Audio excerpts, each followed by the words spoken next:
Hello everyone.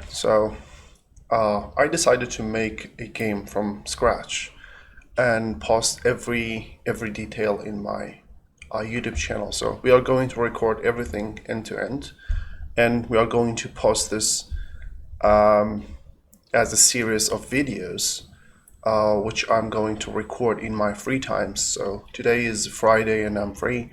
I decided to start on this series, which I'm planning to start for months. I'm basically going to make so here's the plan. We are going to make a full game from scratch. The plan is we are going to make this from scratch and we're going to learn together. We are going to extend this game based on suggestions. So you guys can make suggestions to the game, and we are going to use that to improve the game and extend the functionality of the game. But the idea is we are going to make it from scratch and we are going to post everything in YouTube. So the game I'm planning to make, this is the draft I have, is basically going to be called Survive the Road, which basically you have to pass a road without being killed. It will be a single player game, and the player just needs to survive sensitive humanoid enemies. I'm not sure if we are going to use regular humans or zombies or just a humanoid thing that you have to avoid them, but this is the basic idea of the game. So there's a road and you just have to pass it. You have to survive walking through the beginning to the end of this road.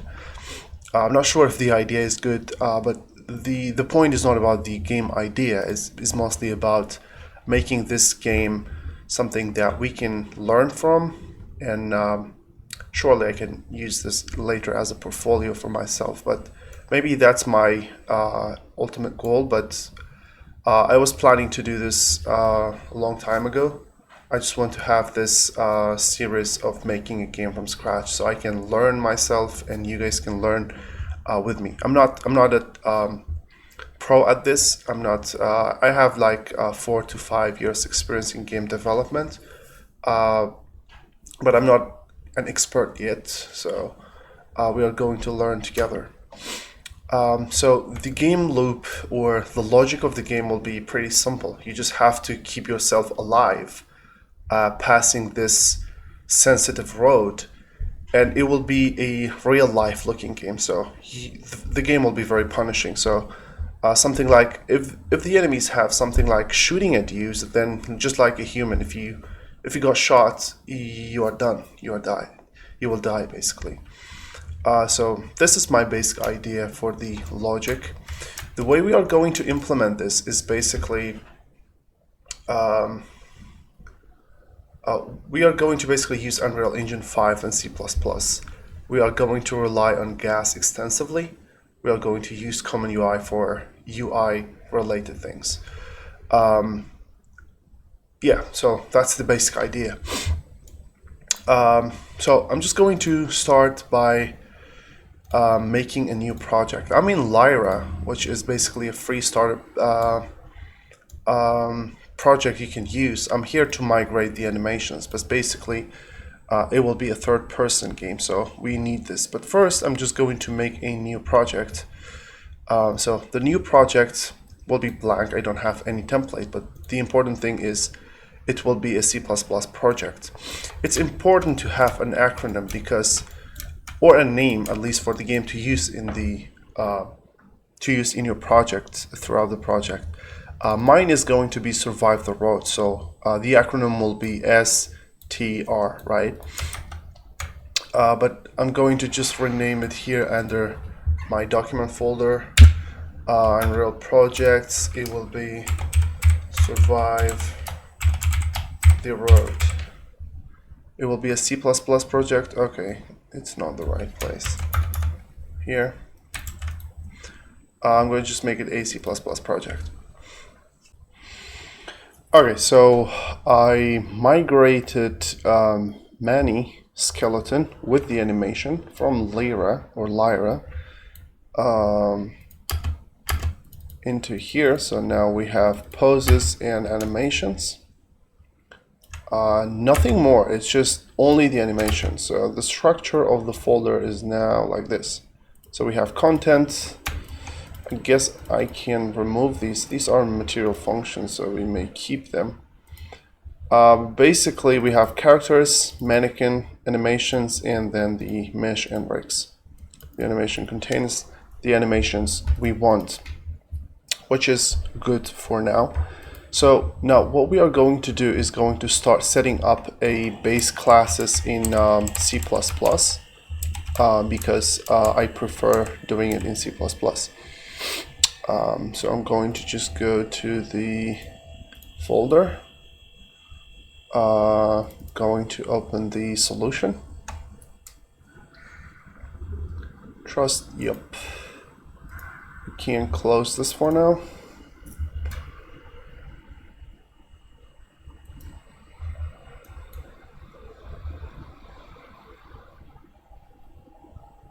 Oh, before doing that, actually I forgot one step.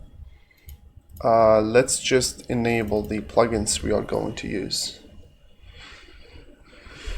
For now, I'm just going to enable the gas, but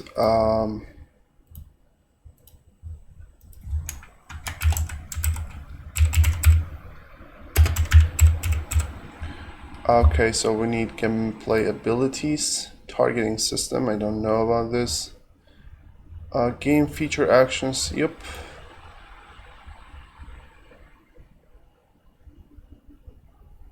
No, actually, I think this is game feature actions to add abilities, runtime to your characters and so on, but no, I don't.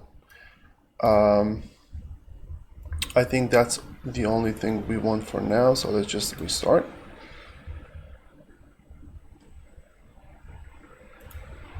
And then we can go to the solution. While we are waiting for the solution to load, we can start by making some structures here. So, not here. I'm just going to make a folder called maps. L underscore, let's just call it main for now. Going to go to my editor, maps and modes, going to just add it here. We're going to open this. I'm going to go to Windows, Environment Light Mixer, just add these things here for a basic lighting. And I'm going to just add a cube down here. I'm going to scale this 300 by 300 on X and Y. Move it slightly down. There's a grid. There is a grid. I guess it's in the engine content. Not for now.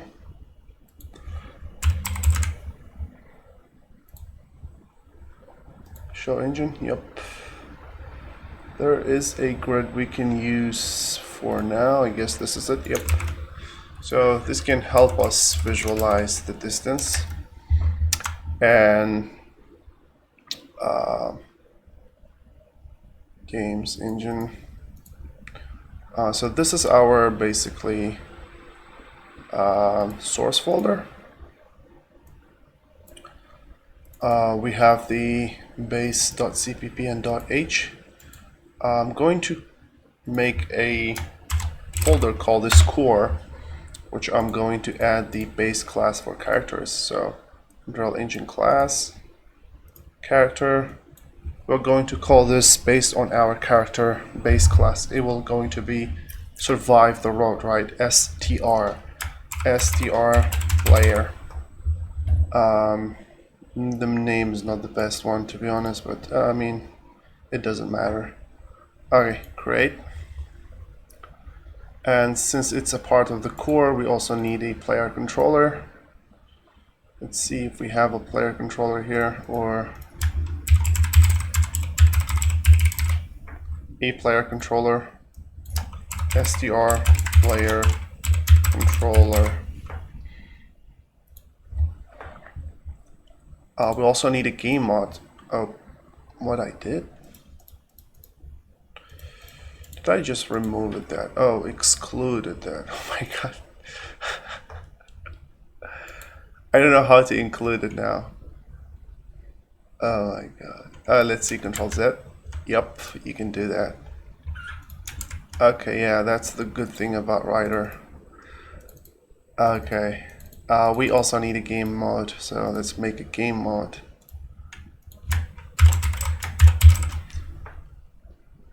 So, for those who don't know, basically, a character is basically a humanoid or something that can walk. So Unreal Engine has something called Actor, which is the base class of anything that you can spawn in the world. And then you have Pawns, which is basically something you can possess. Characters are a special type of Pawns, which you can possess, but they have functionalities for the movement like normal humans. So if you want to make a human-like character, you basically go with a character. The player controller is a representative for the player, for you basically. You make the inputs through the player controller and then to the player. Player controllers are usually not going to be destroyed. So let's say you are killing your player. You want to your character is dying, basically. You just destroy the character, which is the player in this case, and you keep the player controller because the player controller is going to possess the new pawn when you spawn it. A game mod is basically controls how the game works. So let's say which one is the pawn that you are going to spawn, who is the player controller, and so on. So that's why you basically do most of the mod related stuff here in the game mod. Same with stuff like spawning, possessing. You can do that in your game mod base class. That's why it's important to have a game mod. So we have str game mod as well. We also need a I guess package manager.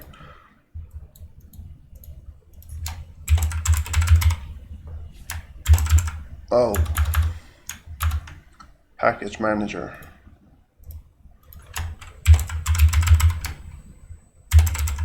Oh, asset manager. Sorry about that. str asset manager. Okay, fine. We also need another base class here. Okay. We have the asset manager, we have the game mod, player controller. Everything looks fine. There's a function that you need to, let me actually first include the gameplay abilities here so we can work with gameplay ability. So gas or gameplay abilities is an incredible system that can help you to handle gameplay logics very efficiently. You basically have gameplay abilities and gameplay effects, gameplay cues and so on that can handle the gameplay for you in a very structured way compared to putting everything into one single class or one component. That's why it's very good to have gameplay abilities. Ability system, I guess it should be game play abilities. We also need tags, so we are going to also include the tags. Game play play tags. Gameplay tags is also very important and handy tool. It's basically a name, but we are going to use this in detail later, but that's what we need for now. I'm going to just make another folder for my ability system related things. So this can hold the core ability classes. For example, I want to have a ability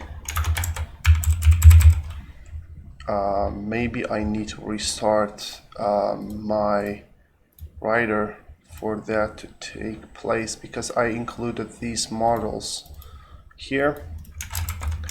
Let's restart this. For this cases, I recommend just removing maybe binaries, config files, config, no, sorry, intermediate, save it, and then the writer or solution file as well, and then generate it again.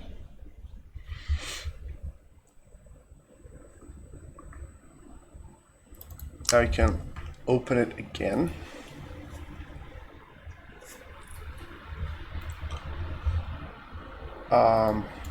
Let's go ahead and try again. It's basically called U ability system component, which is basically a component that handles everything related to gameplay ability. So if you want to run a if you are planning to run a ability, it will run on the ability system component. If you are applying some attributes, the attribute will basically work on that ability system component for some reason. Okay, let's make the folder again. Ability system. Add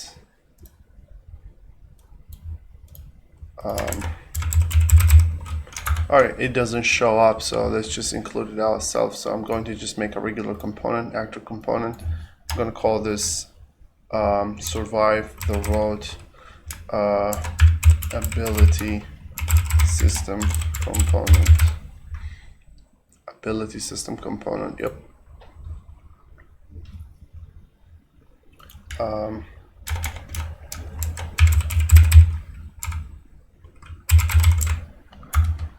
Ability system component .h, let's see. Yep. So this will be basically U ability system component. Let's include this.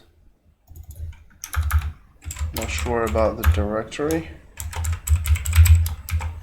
Ability system component.h. So you basically now have the ability system component. Okay, we also need a attribute, so I'm going to make a directory for attributes. This is going to be called an attribute set. Let's actually call it attribute set then. Edit, rename, attribute sets. We're going to make another Unreal class. It's going to be a U object, str player, or let's just call it player. Yeah, let's call it str player attribute set.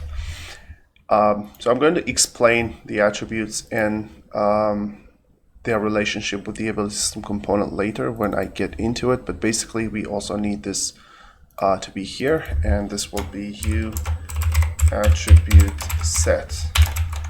This is basically from uattributeset.h.com, sorry, not .com, .h.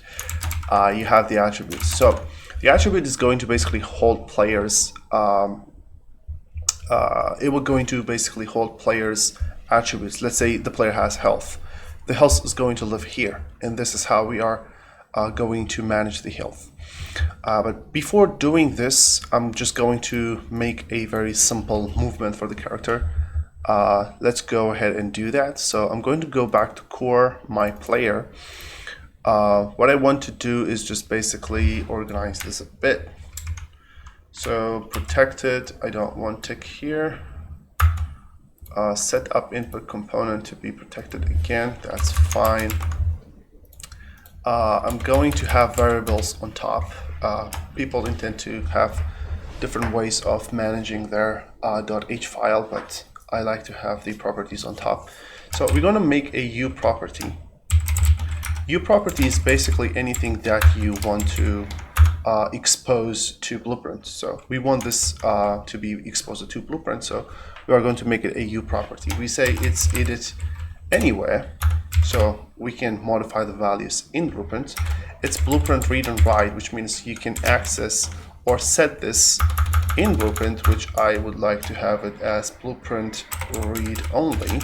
And then the category, which is the category it will show up on. I'm going to say ability system, let's say. The type will be USTR ability system component.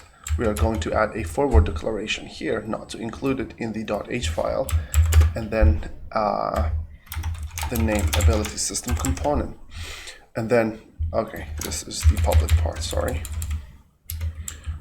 Or we can have a separate section for functions, so we add another public here. It doesn't matter. Then we go to the constructor, and we will make a new instance of this component, which we make it by saying create default sub object, and then the class, which is USTR ability system component, and then a name. You can just have a string here, that will work too. Or you can have it as an F name, but I'm just going to say ability system component. Yep, we can have it as ability system component. Okay, so now we have the ability system component, and the ability system component is registered to our player. If we make a instance of this, we will going to see this. But there is something we need to call. I'm just trying to remember where I was calling this. We can't always get back to gas. Okay, yeah, it sounds like it's called from 5.3, so we don't have to do this. Okay. Yeah, the documentation says it's only required from 5.24 to 5.2. I'm using 5.4, but basically if you are using 5.2 down below to 5.24, you need to go to your asset manager and call uAbility system globals get.initial global loading. That's why it doesn't seem to work for me, because it's removed. Okay, yeah, that's it then. Okay, so in our core player, now we have a base character and a ability system component. There's another things we need to have. It's also going to be the same thing, but this one going to be uAttribute set. Attribute set, but we made an attribute set, remember? So our attribute set is called USTR. Oh, sorry, not there. USTR attribute set, player attribute set. Add a forward declaration, star, and player attribute set. You're going to make another copy of this the same way.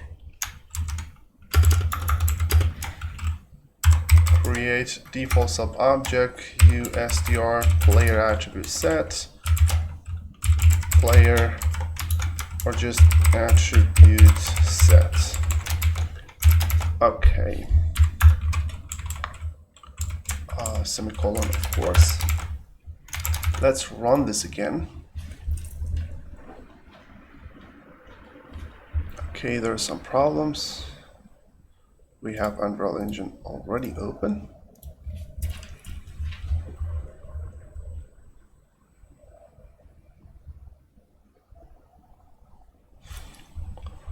Hopefully it's not taking too long.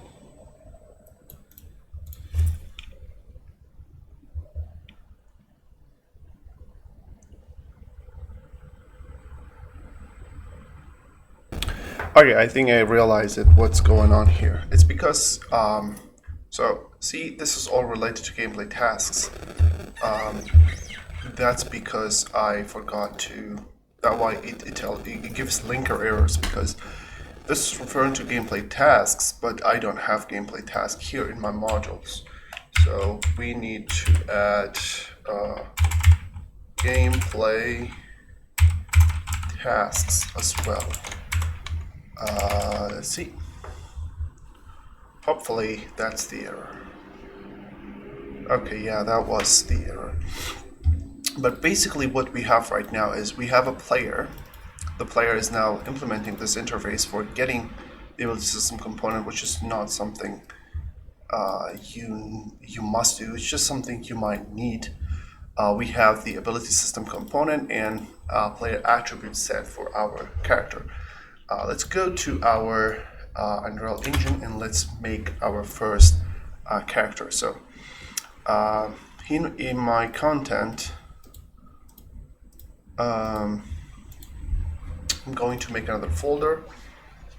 I'm going to call this folder, let's say core for now, or maybe just player. I would say core. Let's make a blueprint class. The blueprint class will be our str player.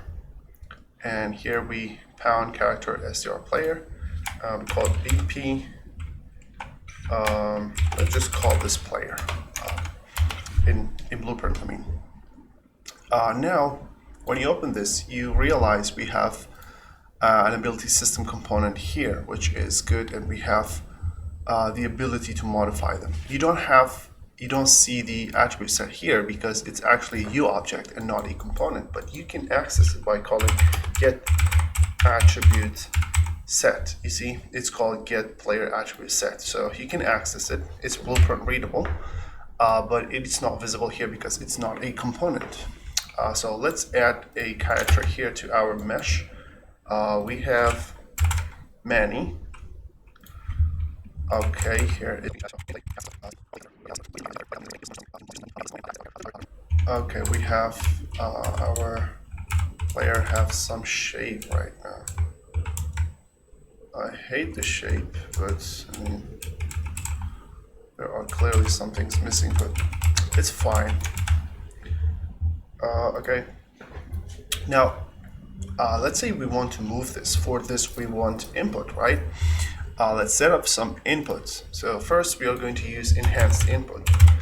So I'm going to, yeah, it's enabled by default. That's a good one.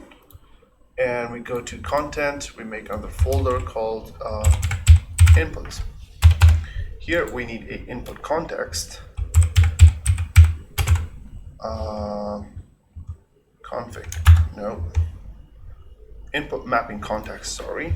So input mapping context underscore, let's say player for now.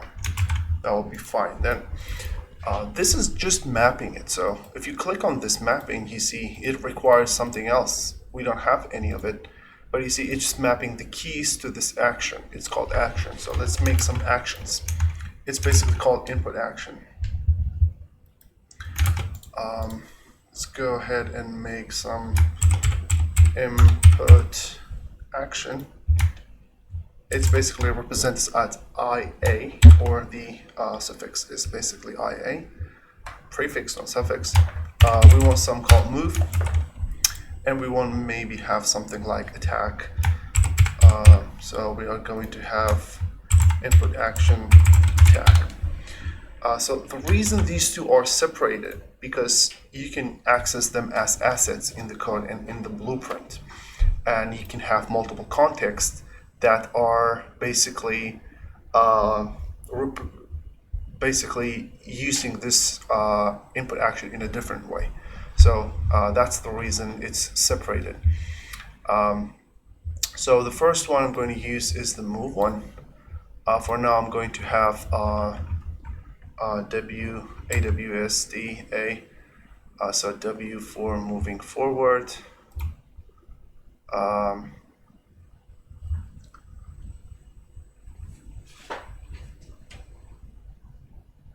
It's going to be A, W,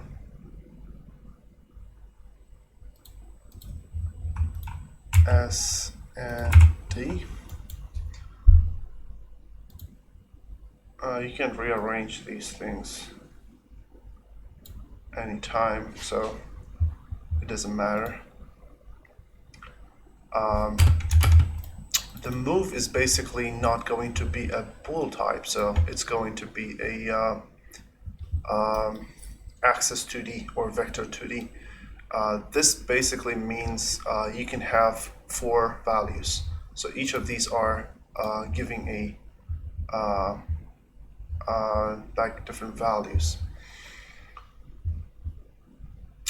We also need to add the attack one to be mapped to my left mouse button, right? Alright, let's use these input actions. Alright, now we can get into our layer, and now you can just type in IA_move. You will basically see it here, which is good because it's very easy to access. Now I want to move my character, right? So I'm going to get my character and then use this value to basically know what direction I want to move, basically, because this has 4 vector of directions, right? So we're going to use this break, and the way we want to move is using this function. It's called add movement at. Okay, is this a part of the character? I guess. Yeah, it's a character, not from the component. But when triggered, we want to basically move. So here's the tricky part: in what direction we want to move and the value. Okay.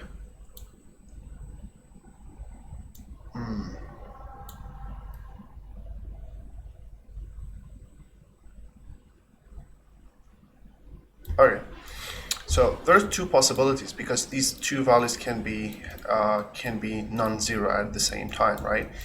So we want to add movements for 2 directions. That's the first thing we know for now. But we need to figure out the directions. Same with the values. So let's say this value is controlling the x direction, which is basically the forward one. So how we know what is the forward direction? We get this from the player. Get player or get actor forward vector. So you can just click on this. So this is how you know the x is basically representing the movement for forward, right? And this one should be right and left, right? Get actor right vector. So this is basically give us a vector representing y here, so in this direction to the right. And this one we're going to use the y. Okay, it actually should be x and y. Well, it depends of how we are defining the x and y in the input in the input mapping, but basically this should also work. But never forget we have to assign the values here. I forgot about that one. So for w, it just basically has a modifier which is going to be a scalar. The scalar is going to be 1, which means in x forward direction. So x will be assigned to this x value when this basically triggered. Come on. And we have w. Let's just make this look nicer. W and then s. I'm not sure it's dA or AD, but basically s will be moving left. So we are going to have a scalar that is saying it's s is down, so it's going to be -1 on the x. A and D. This is very bad arrangement. So this will be scalar. The value for this will be, so this is basically A, which means to the left, so -1. The D, which is going to be for the right, we're going to have a scalar of 1 here. It's -1. This is a 1. So D is going to have 1 on the y. A will going to have -1 on the y. It means basically use this value. We have it here. You can use them interchangeably, but you can ignore the Z for now, but make sure you are modifying this for the y. Same for this one. So if we have this, and then this basically we can control our player. And now here's something else. Now if we play, there's nothing, because Unreal does not know what character basically to play there. That's why we need a game mod, not a. Oh my god, I don't want this. Okay, let's make a game mod base. BP GM. So GM represents game mod. Then let's tell our level to use this. And let's go there again and use our player as the default pawn. And this should work. So if we play, oh, we still don't have anything. Let's see what's going on. No, it's actually working. Let's just to prove, you can click on this and go down. You see, it's actually working. It's here, but it is not. It's just not having a camera. That's why it's not viewing it correctly. So we need a camera. So let's add a camera. We are going to detailedly make a very good camera system later, but for now let's just have it here. So when we play, we have many, and if we click on the movement, there's nothing happening. Let's see if the input action is firing at all. So you can just do a print text. A text is a special form of string in Unreal Engine. That comes with localization, but printing text comes with the advantage. It's called format text. This is a very, very good way of making a print in Unreal Engine. So you can go and say IA move, and then you can type an X, and then inside a curly brackets, I guess that's how you name it, you type an X and then a comma and then Y inside the curly brackets again, Y. So if you click on this, you see you get X and Y. So X will go into the X in the curly braces here, same for the Y. So you can get this and type an X and Y. So it will print them in order. As you can see, it's not printing it, and the reason for this, I guess I am not having the inputs context need to be placed somewhere around here. Enhanced input component, enhanced inputs, input color.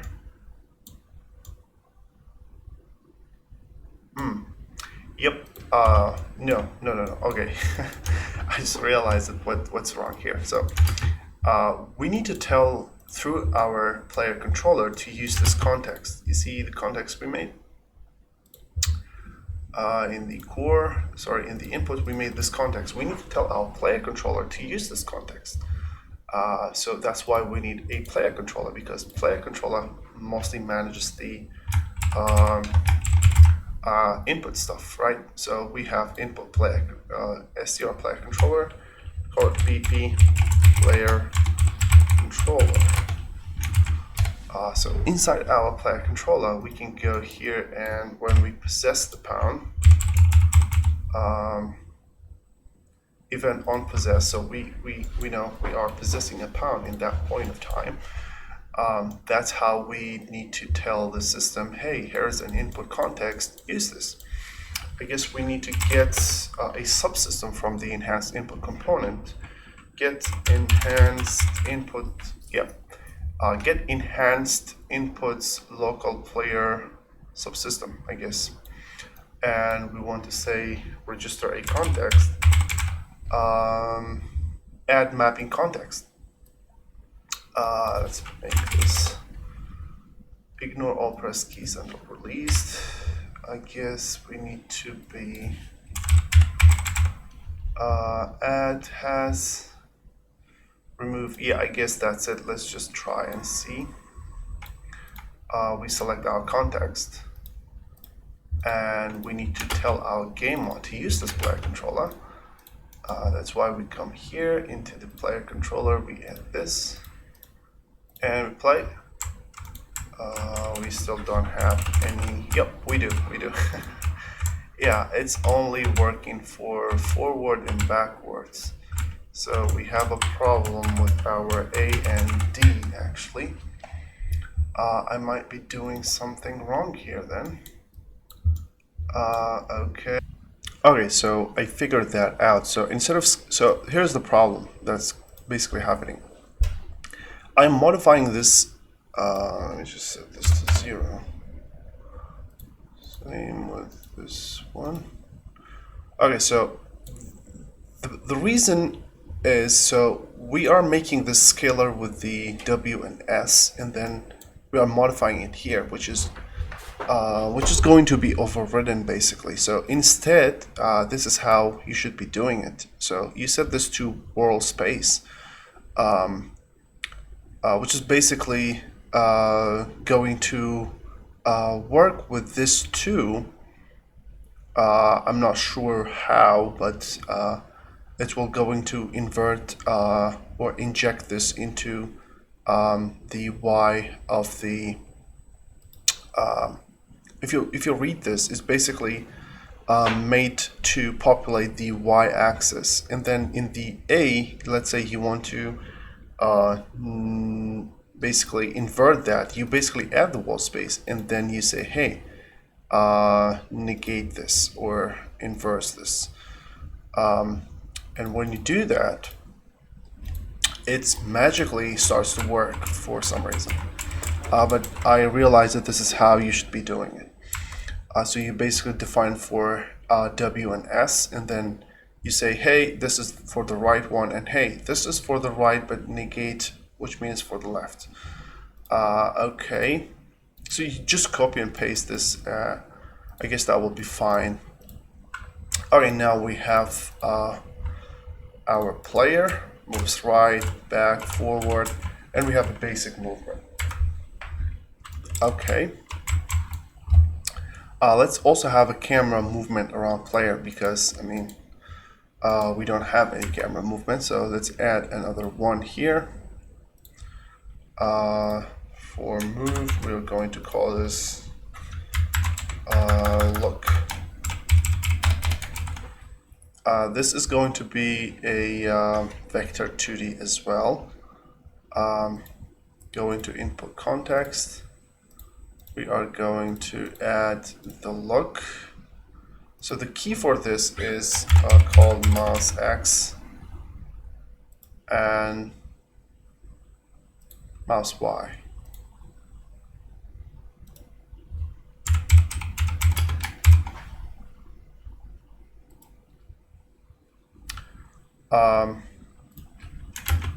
And I'm thinking all you need here, maybe I'm wrong, is to set this as vector 2, and then it will be populated by itself. Let's see. First, I don't need this anymore. Let's have some camera thing. So we also need something called spring arm. The spring arm is something that you can use to have some cool rotations for your camera. Make sure you reset this. You can move this a bit higher to this place, and maybe 200 as the distance. Now We want this to use control rotation. That's something you need to check, and then you can come up here and then go for the IA look. Okay. Then you get the value here. We just need to plug in the value into control rotation. So we have something called add yaw control rotation or control input, and we have add yaw, pitch rotation. So you basically break this. For the yaw, you can just directly plug in the X. But for the pitch, you can have this inverse it, basically multiply by -1. This is how you do the y-axis inversion.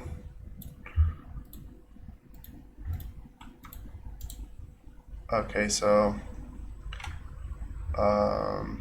the X is working, but the Y is not.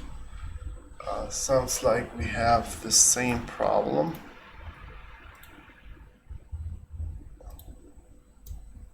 Add controller pitch, add controller yaw. Let's do a print.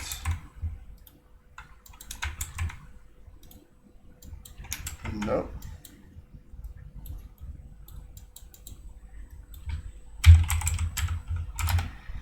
Let's print string and print this thing.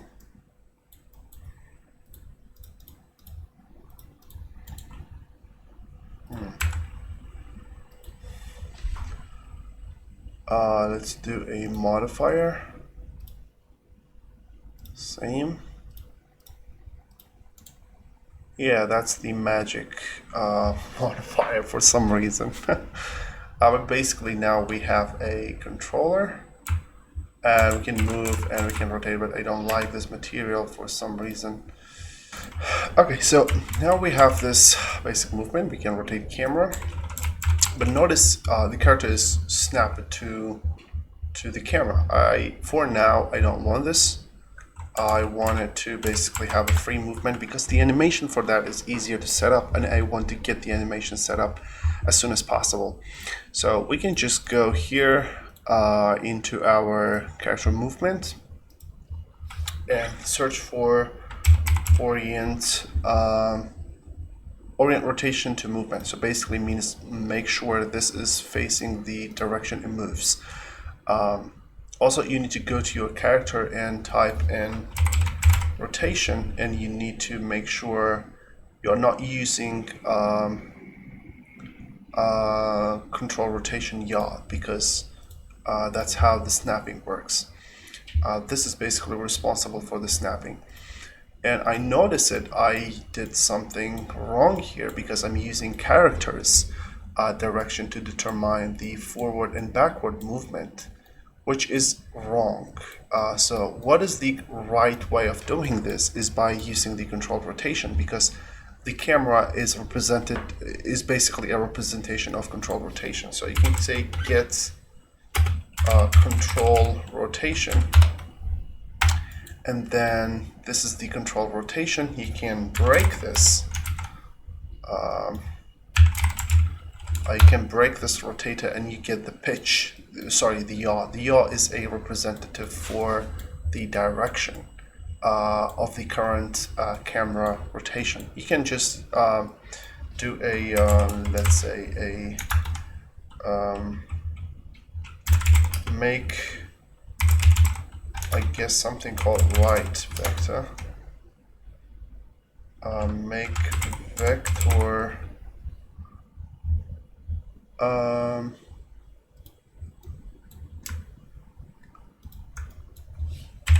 okay.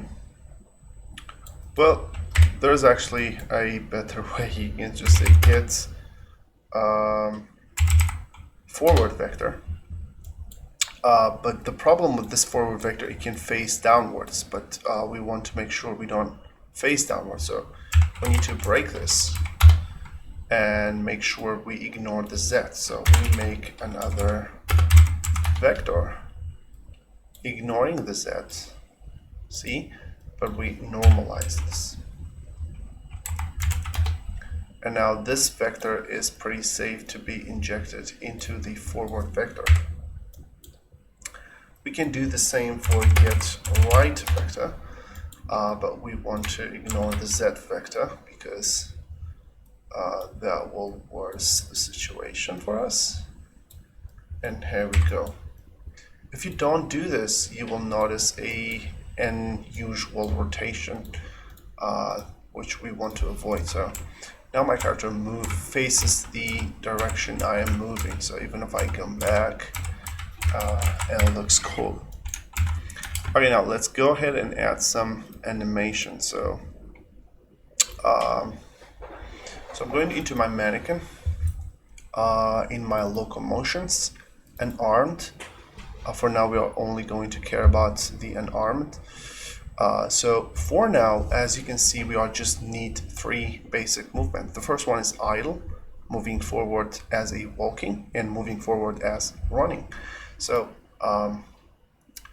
I prefer coming outside of the mannequin and have a folder called,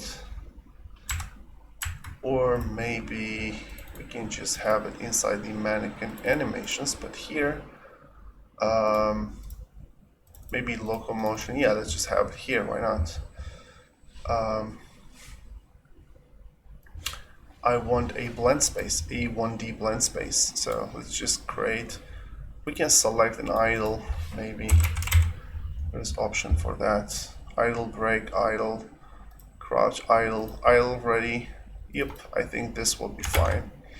So we are going to go to create. We are not allowed to make blend spaces like that. So blend space 1D. For now, only we do 1D. SK mannequin. And I'm going to call this BS for blend space. Player, because it's for player. And then what it is doing. And arms move. Movements. We might get back to this later. Where is that? Okay. Blend space. Yep. Okay, so we want 3 animations, right? So we go into the assets, into the horizontal axis. We make sure to set this to 2, so it will be 3 animations. So I'm going to just type in idle. Looking for idle ready and armed. This will go here.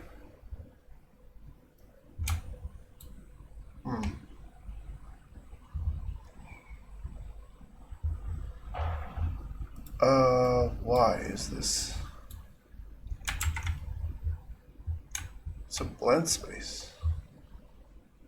Oh, I'm trying to okay, I'm sorry.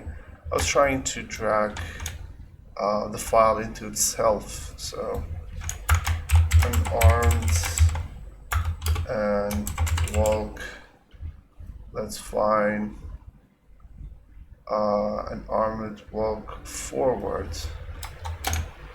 You can hold shift to snap. So we have now idle to walk.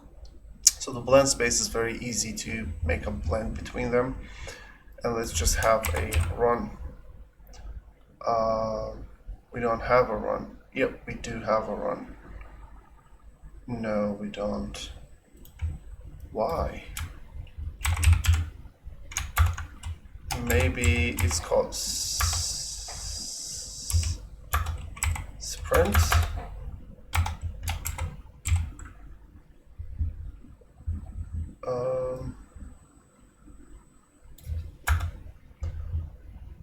Are they using a different name?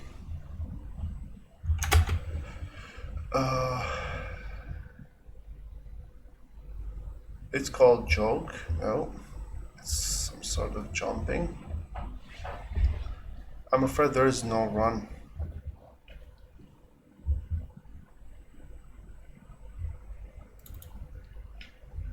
Oh, it is there actually. It's called jog.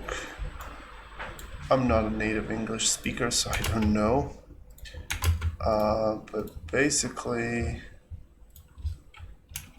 blank space.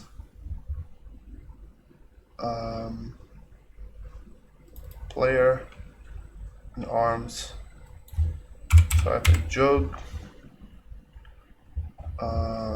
We are looking for an arm jog forwards. So we got this nice blend. This looks cool. Alright, here are some things we need to add. The first thing is we need to make sure this is 900, so the maximum value here will be 900. As the running, it's good to have it as 900. Cool. Now we have the blend space, but we need to use this blend space in order to make this work, right? So I'm going to go back to my core, make a folder, call this player. I'm going to move player into this. Here I'm going to make an animation blueprints. I am going to be the mannequin ABP underscore player. Okay, and now we need to have the blend space here. So blend spaces and armed, and we can connect this. We can name this to speed, so it's making more sense here when you look at it. So if we compile, you see it's now in idle state, and we can speed up to, let's say, 300. We compile, it starts working, right? But where do we get this value from? Because it's we need this value. That's why you go into your event graph. You make a variable called speed. This should be a float. How do we get this? So try get pound owner is a good example here. So try get pound owner tries to get the pound. So we say is valid. That's very important to have is valid here, because this update is going to run in the editor as well. So be cautious when you use this. And then we would like to something gets velocity, and then we get the length of the velocity. And we can add this to speed, or set this as speed, because this is basically the speed. Now if I play a move, it's not working, and the reason is we are not using that animation blueprint. So you go to your character and find use animation blueprints, true, and find ABP player, the one we made. And now it's not working. Let's see why. Okay, let me just first remove this print.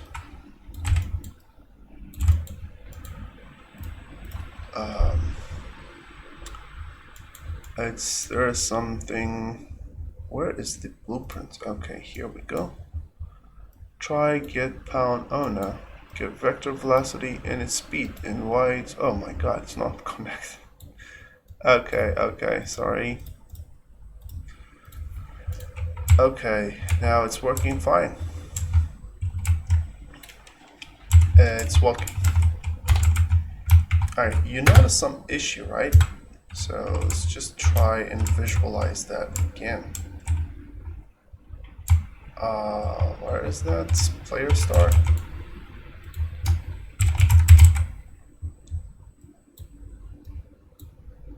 If we add player start at the air, and when you release it, it's walking. Well, it's clearly not walking, but falling. But why is this happening? Because the speed is working for either cases. The speed is speed. If you move even down, up, or whatever, it's speed. The problem is we just want to make sure we are not switching to this animation when it's in a playing state, right? So let's first control that. So we can have something called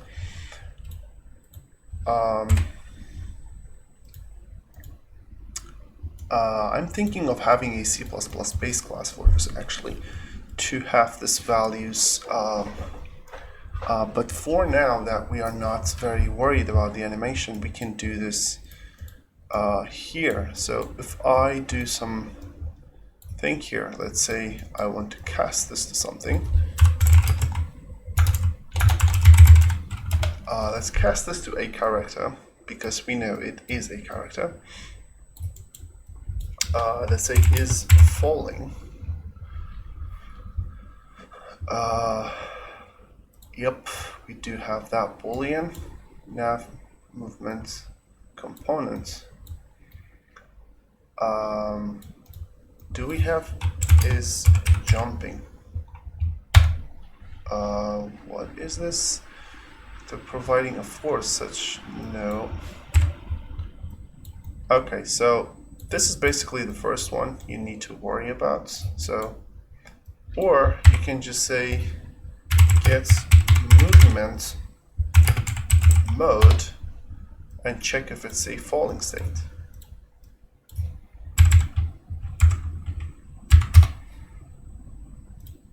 If it's a falling state, then you need this as a B. We need to promote this to a variable B falling. So this is the first one, and then the speed. Right, but here we need to make sure we are blending between those two based on the falling state, right? So we need a falling, or maybe just fall, for an armed jump falling, right? See, this is okay. We need the idle actually. Okay, yep. We might want to add that touching the ground later, but so we have something called switch or blend pose by bool. So our boolean will be is falling. So if we are falling, which is the true state, which we want to play the loop, otherwise we want to play the walking, right? Try this. Okay, looks good, right? It's not perfect, I know, but I mean,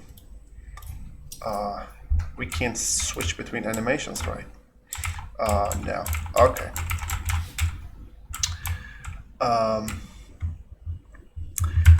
So I'm going to just get back to things we discussed before or we made before. So the first one is the attribute set. The attribute set is basically the player's attributes. You can have any attributes here and player can respond to that. Let's first see if the ability system component is set up here. So you can go into the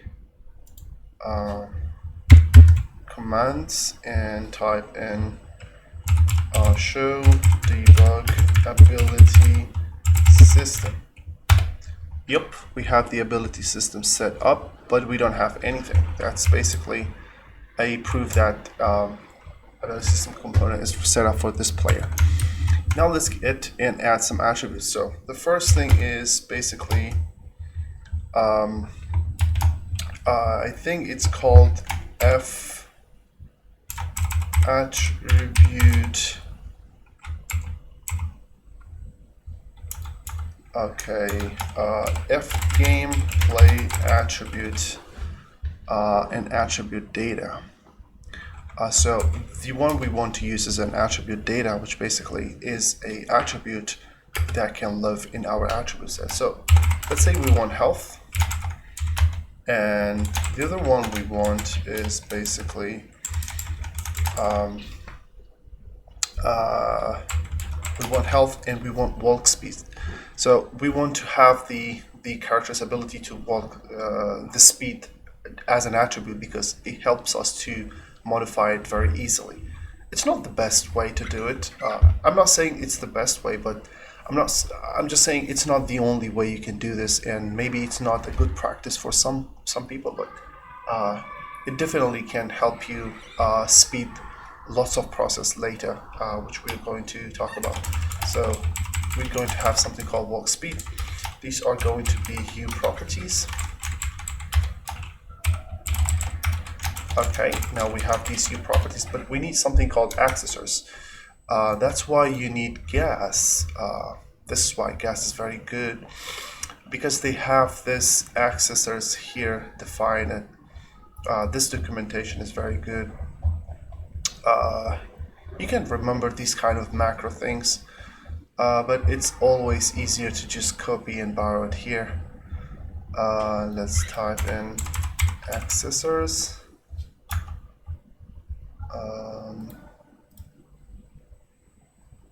Nope. Yep, this is it. So let me just have it here on top of this. So you can just type in attribute accessors, and for what? For this class, and in particular for this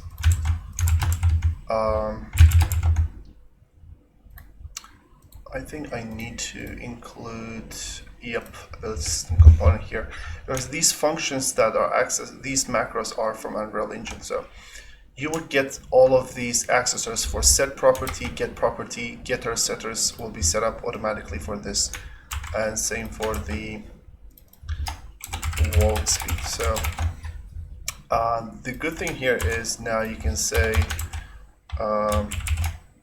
get. I'm going to show you later about that, but you can type in get health property, get health value, and get walk speed value, set walk speed value, which is pretty handy tool.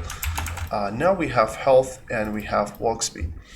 Let's see how we can use these or connect this to the ability system component. By the way, you can have a interface here, which is public ability interface, which is basically from ability system interface.h, but this demands a function. We don't want this actually. Oh, I think I added that earlier. No, it's the ability system component. We don't want to modify anything for this. But if we get into the player, now we can listen to the health change, right? It's called. Now we can have functions that keeps track of the health change.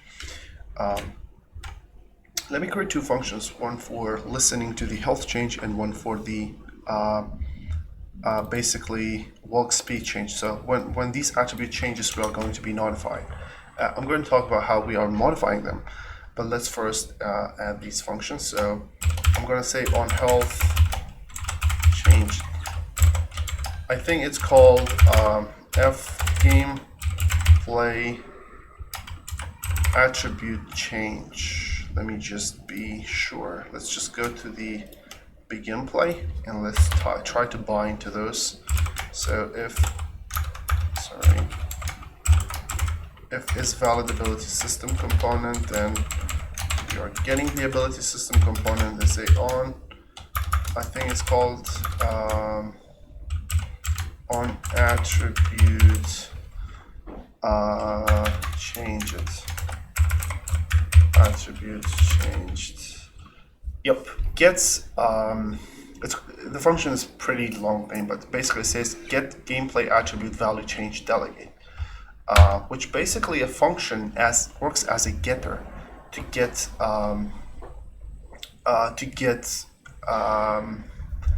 the delegate. It's a function to get the delegate. You need to pass in the attribute here, which can be hue. What is the attribute set's name? str attribute set. And then we call say get the attribute that we want to listen to. So that's the getter functions that is made by the macro. I want to listen to the health, so we say, hey, get attribute health attribute. Is this public? Oh, yeah, we need to make this public.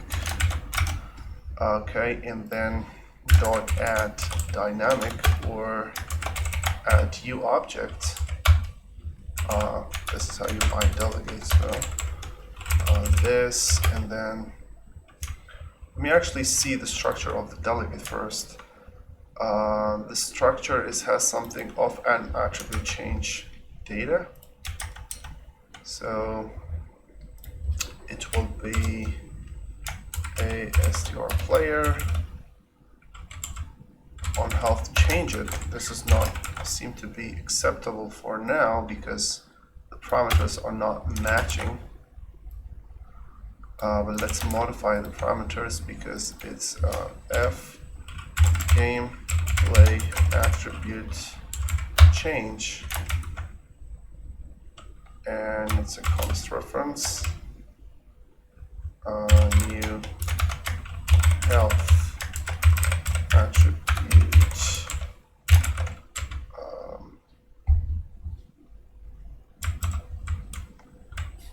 Let's make sure the type.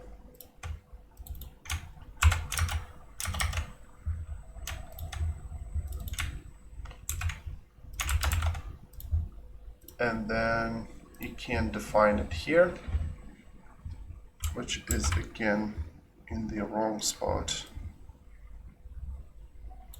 This is something protected. We don't want to be accessed by other people. So technically have it after the begin play. And yep, so you might also need to add some include here. Let's see if it's added by default. Yep, it's gameplay effect types, which is basically how you get access to this. Okay, cool. So now we are listening to the health and we can basically know if we are dying or not. So let's just try, or first let's just add another for the walk speed change.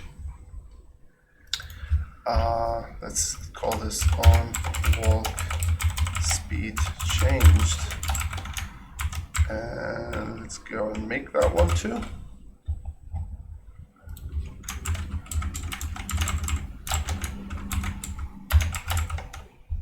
Walk speed changed. Okay, now I want to just make some simple prints when we know these values are changing.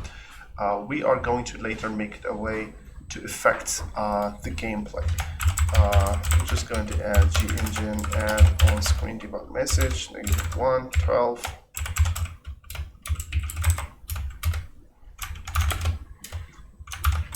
Red on health change it, something like this. We can include the value so we know when it's changed. It's string printf.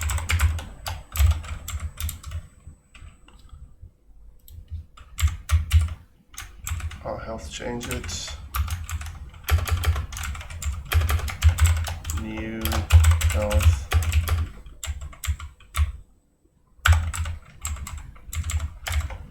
load. It will be health attribute dot new value.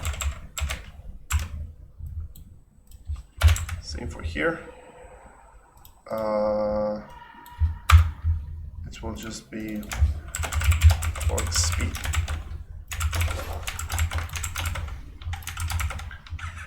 Okay, sounds good. But here's a problem: how we are going to change this value? I mean, how are we going to affect this value? Because now we have an attribute, and the attribute is called health, and the other one called walk speed. But how we change them? That's when the role of gameplay effects come to effect. Basically, you change these attribute values using the gameplay effects. So let's add them. So now if I play, nothing will change, certainly. But now let's try to change these things, right? So we have core, we have player. I'm going to make a folder called GESA gameplay effects, and let's make a gameplay effect. Gameplay effect. Not like this. You go to class, gameplay effect. So just gameplay effect, add a GE as the starting. Since I'm making this one for test, I'm just call it test. But you can just name it like a good way. You can just close it and open it again to view it this way, which is more convenient to see. The first thing is to know about is the duration policy, which means how long it takes for us to apply this gameplay effect. So we have instant, infinite, has duration. For now, only we care about instant, which is going to apply the change directly. And we are going to search for a section called stacking. Where is the modifiers? Yep, here. The modifiers, which basically means they are going to modify something. So we want to modify a attribute. What is the attribute? So we select the attribute here. So this test one, I wanted to only modify, let's say, the health one, right? So I'm going to say it's going to modify the health. And it says, what is the operator at? And then I'm going to select a float, which is going to be, let's say I'm changing the health to 100. So I'm increasing the health to 100. How am I going to apply this? Is pretty simple. Again, I'm explaining these things maybe somebody wants to know, but I know it doesn't, maybe it's unnecessary. But I'm going to say it anyway. So let's just add a key, call it, let's say, E for the effects. E key. Just choose any key in here, select E here. We want to apply gameplay effects. So we want to apply it to ourselves, so we get apply gameplay ability system component, apply gameplay effect to self. We don't worry about other things, only take in the GE test, which we just made. If I play and hit E, you see I recently get a new message. It says that the health value changed to 100, which is basically what we printed here inside here. That's why it's printing. But you notice that it's printing it for health and for walk too. And the reason is we changed the function here, but we never changed the attribute. So this one will be get walk speed attribute. And now we can listen to the changes, right? Now,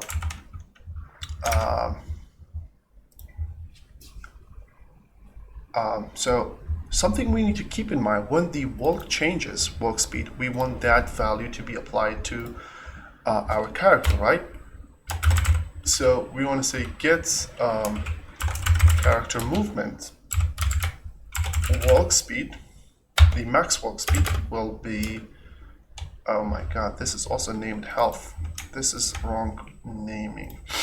Health change attribute, and let's just want walk speed change attribute.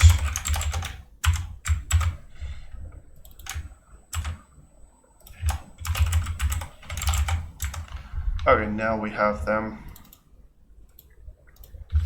change.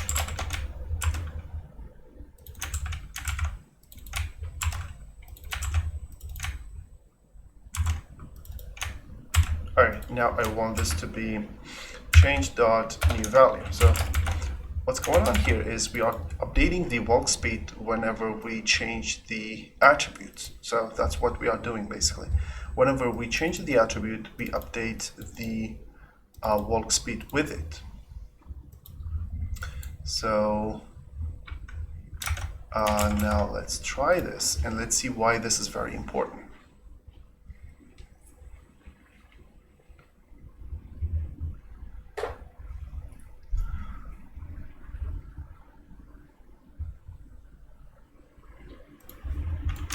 Okay, let's go to our player. So we are applying something called GE test when the health is changing, but I'm sorry, it's the GE test when we press E, but I want to change this attribute to affect the walk speed instead. And when I click on this instant, I would like to have this as 900, which is basically the running. So technically I am just walking right now, but when I press E, the speed is updated to 900, which means I am running now. This is very good. Let's just first apply a base stat value into our gameplay ability. So you notice when we play, and if we show debug, the walk speed and health are 0, which is not a good thing because they should never be 0, especially the walk speed. So let's just fix that. So let's first go to the attribute set. So usually when you have health, you have something else. It's called the max health, health limit, or max health. So we are going to have that as well. So we know what is the limit for the death. And if we go back to our player.h here, we need another property. It's called starting stats. Most of the games call it starting stats. It basically means what is the starting values of the attributes. So here we have health as 0 and walk speed as 0. So this is like saying, hey, what is the base value here? So that's why you need a U gameplay effect here. Forward declaration, you need a T subclass of it. Hate my keyboard. I'm going to call this player starting stats. This is blueprint read only, and we call this effects. So if we play again, or let's just apply this, go into the begin play, and when ability system component is valid, we are saying ability system component apply gameplay effect to self, which is basically asks for a gameplay class, gameplay effect class, which is player starting stats, and the level, which we can just safely set it to 0, and a gameplay effect context, which in this case it doesn't matter. So f gameplay effect context handle. That should just be fine. Okay, give me 1 second. This is not what we should be using. F gameplay effect spec. Actually, it should be F gameplay effect spec handle. Let's say starting stat handle. I'm going to say ability system component make outgoing spec, and then we add this. So we add the effect, the level, and then the context, and then starting stats handle. This goes here dot data, but we want a pointer to the data. Okay, let's see. Okay, it should be effect spec to self. Okay, we are fine now. Finally. So now when the player starts, we are going to apply the starting stat to set these default values here and make sure they are not defaulted to 0, like the ones you see here. Let's rerun this.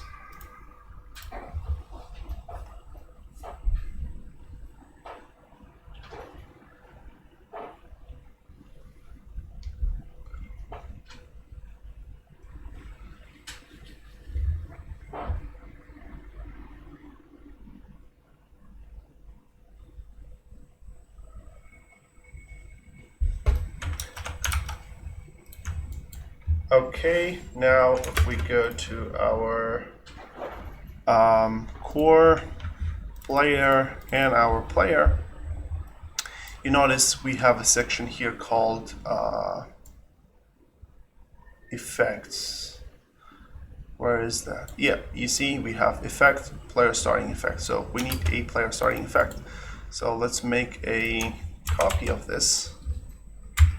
Call this GE player starting stats. So let's just set everything to the default. It should be instant, and we need two modifiers. One modifier is, oh, we need three. So the first modifier is for the health. It will be override, and the health is going to be 0. We don't. It's actually going to be 100. The second one is going to be max health. It's also going to be 100.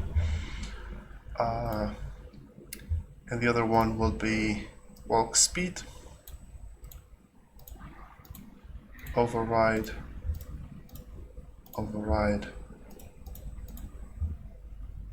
The walk speed will going to be 500 for now.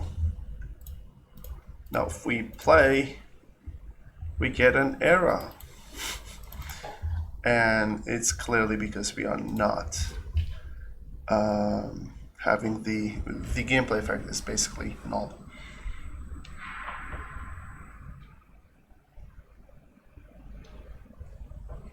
Hopefully it saved it, but I'm not sure. Okay. Yeah, everything's saved. Go to your player. Find the effect. Select player. Starting stat.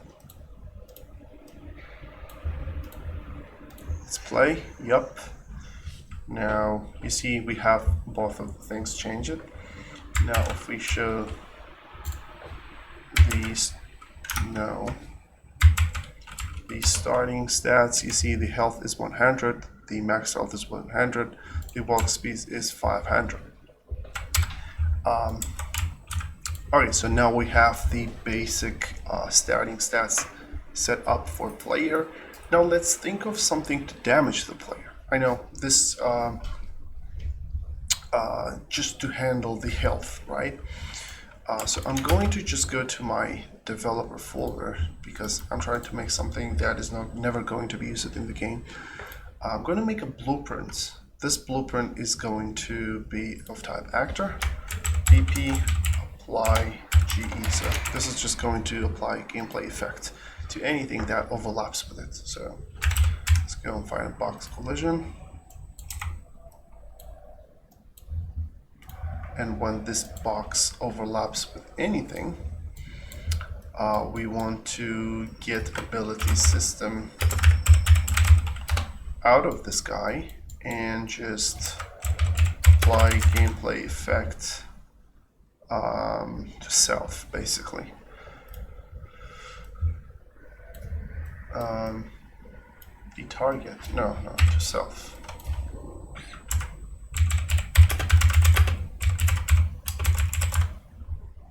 Apply gameplay effect to self. The gameplay effect is going to be damage for the player, so I'm going to here. It's actually not going to be here, that's why it's going to be for the enemies, but I'm going to just make a gameplay effect here.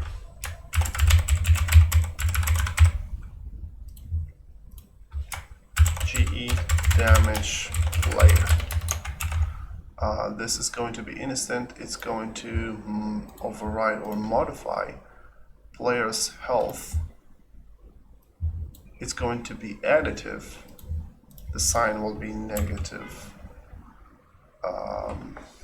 Let's say 10. So anytime we overlap with this thing, it's going to just damage us. So let's just move this into world.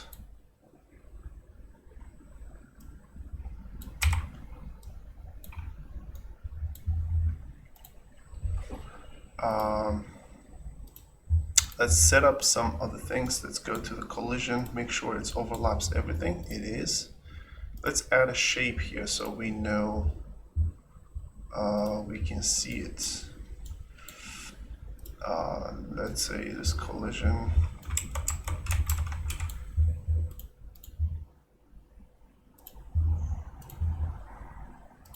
Alright.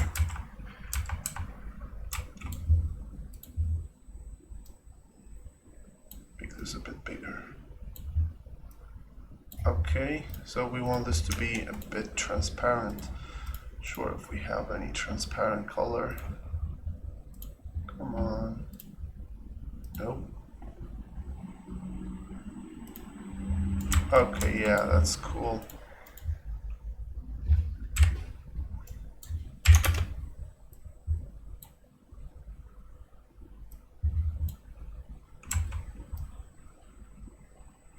So this volume is going to just damage us, so I'm not sure why there's no color, to be honest.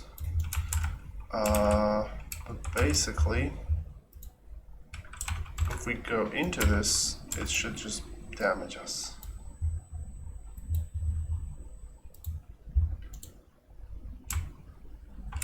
So the health is 100.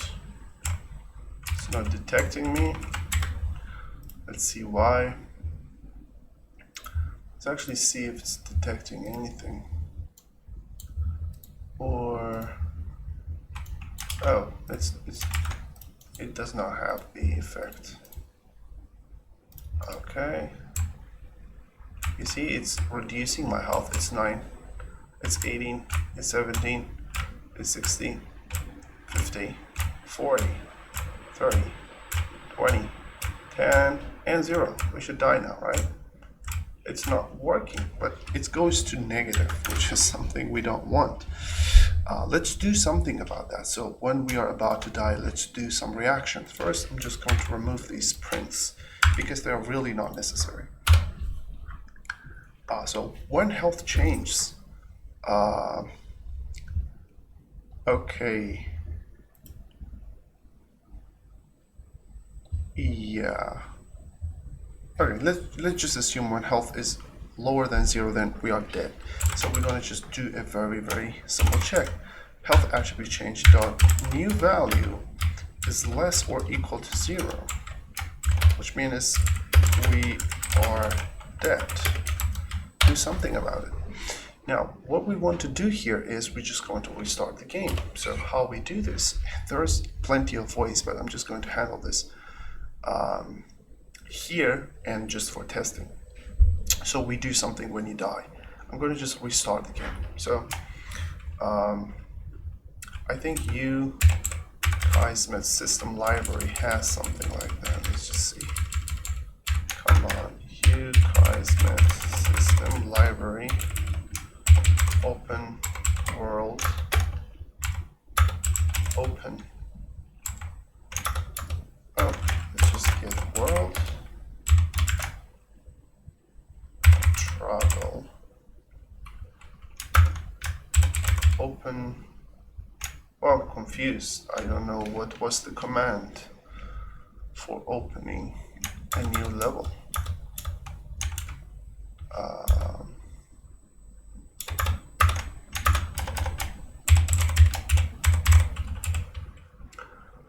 Open level. Level editor, gameplay statics. Oh yeah, it's from here, gameplay statics.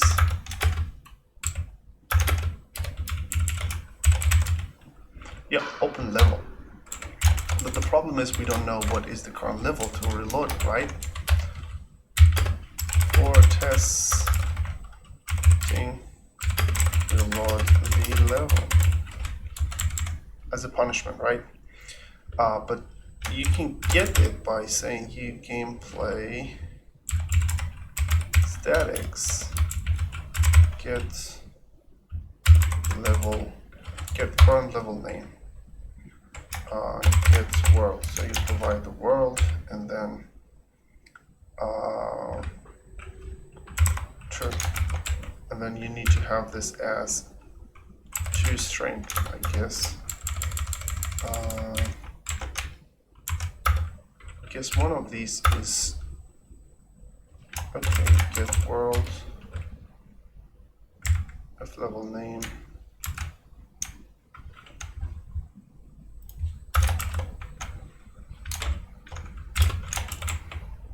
This needs to be a name, basically.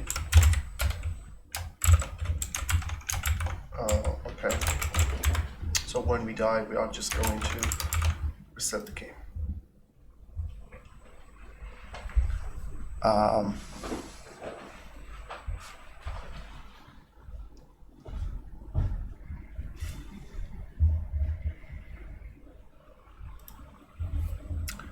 Okay. Scale this again, so this black thing.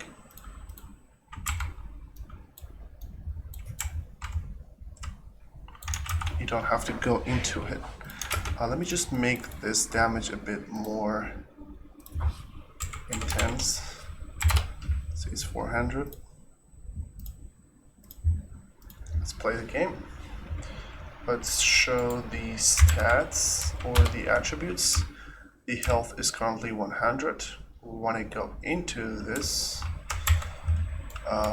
It's not working again because the effect might be discarded. Yep.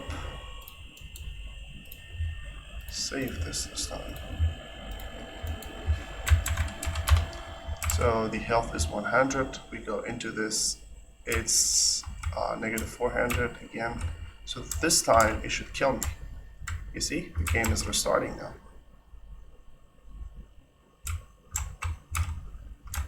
Boom, again. So that's how you do something when the attribute changes. You basically bind a delegate and then you basically do an action when you reach a certain point.